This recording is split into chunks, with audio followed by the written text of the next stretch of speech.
So these past few months, you've probably heard of a game called Among Us, whether by playing it, watching streamers play it, or by viewing memes like, "It's red, it's red, it's red, it's red, it's red, it's red, it's red, it's fucking red, I saw him vent." Bro, I swear, it is not me. I was doing tasks in medbay the entire fucking time. The game came out in 2018, but it recently had a surge in popularity. The purpose of this video is to talk about why it's been so successful.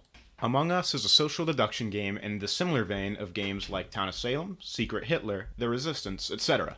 But the reason why it's so exceptional that a game like this has flourished so greatly is the quantity of those names I just listed. It's entering a very narrow, established genre with much more obvious, larger players. So I'm going to take a scalpel to this simple, beautiful game's rise to power and give it an autopsy. The first thing I want to bring up is its payment model and how it's monetized. At first glance, the model doesn't make very much sense at all. It's available for free on Android and iOS with ads, but it's also on PC on Steam for $5. At first, it might appear a little bit baffling because there's essentially no incentive to buy it on PC. I do know that the game has cosmetic microtransactions and the like, but they don't really change my point and really only act as a money sink for really devoted players. Any Joe Schmo can easily get out of paying any money for the game by just playing on the device that everybody uses to communicate with each other. Do you guys not have phones? Yeah. However, that works to the game's advantage. For a huge AAA release like Call of Duty or fucking Fallout 6 Detroit Become Dark Souls, you have a massive studio which has invested thousands of man-hours into, every single bush and shrub in the distance. But for a team like the one behind Among Us, exposure is everything.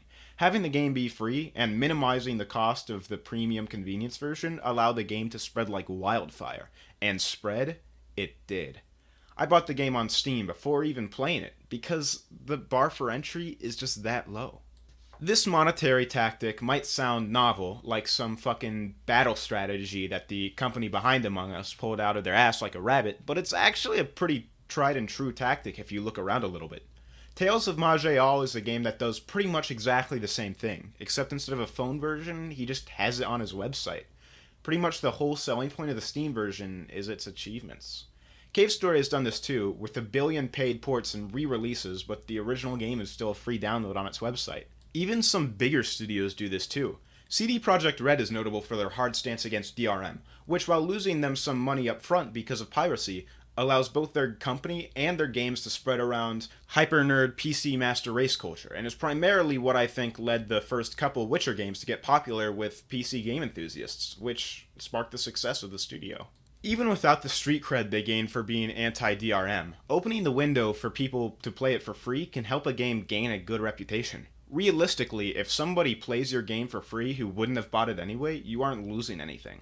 Of course, when they would have gotten it and they choose to pirate it instead, you lose money. But when you're a studio whose games are better than their following is large, it's a gambit that can pay off big time. Whether you intentionally lower the bar for piracy by refusing to package the game with DRM, or simply releasing the entire game for free.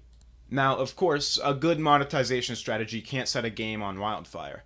Take that Tales of Maj'Eyal game from earlier. It's a admittedly obscure game, and it makes sense why. When somebody sends you a cool screenshot from this game, your brain doesn't fucking get anything from it. First of all, there's way too much shit going on.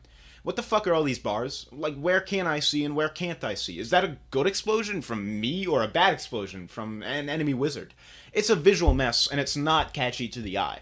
More importantly, it's not distinctive. It looks like every other Lord of the Rings-inspired fantasy realm that's ever been made.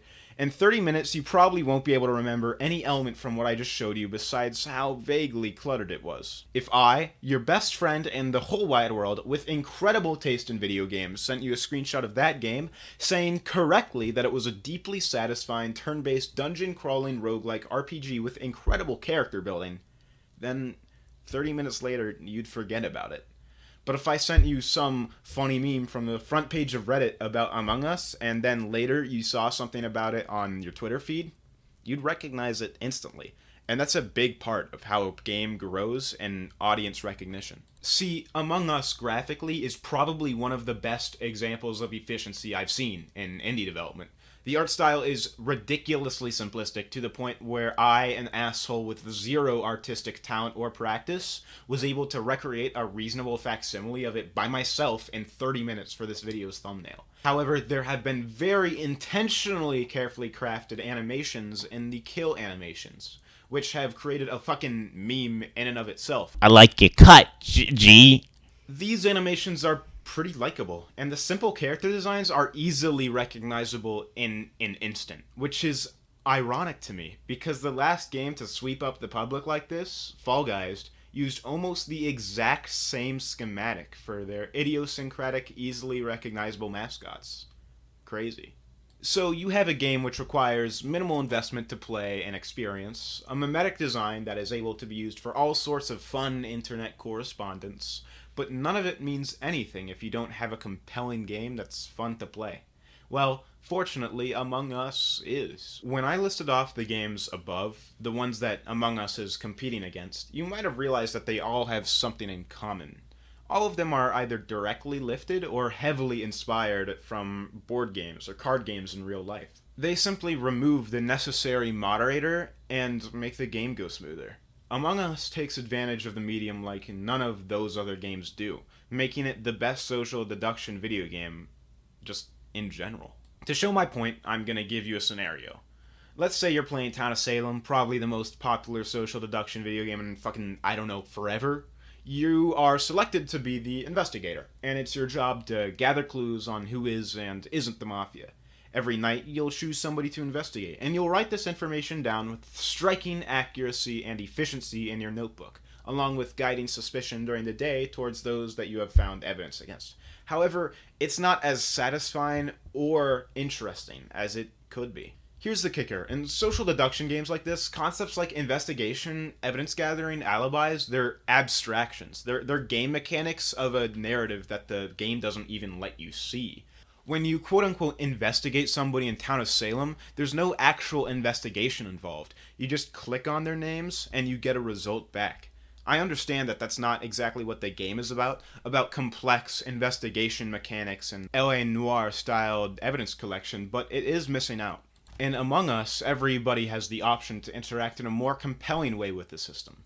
If you want to fill an investigator position, you can use the cameras or the admin layout to track people, you can follow people around, you can pay special attention to other people during an integral task, etc. However, this comes with the cost of not doing your own tasks, removing the pressure on the imposters to get on with the killing. The movement and gameplay in a map create narratives and stories. Along with that, the simplicity of the tasks, the rules, and the fact that there's only 2 roles, they ensure that the game is easy to understand and get into, making it very clear what its primary audience is.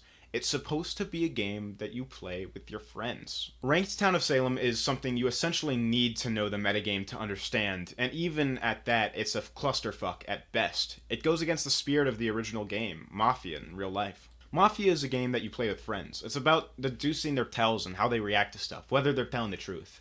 It's not about knowing the metagame for how to write syntax of who you investigated in your notebook. And Among Us understands the simple joy of what Mafia is.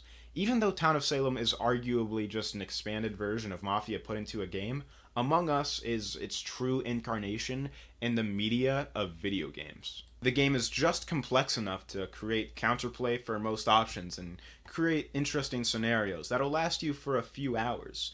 And in the end, it's just fun to play with friends.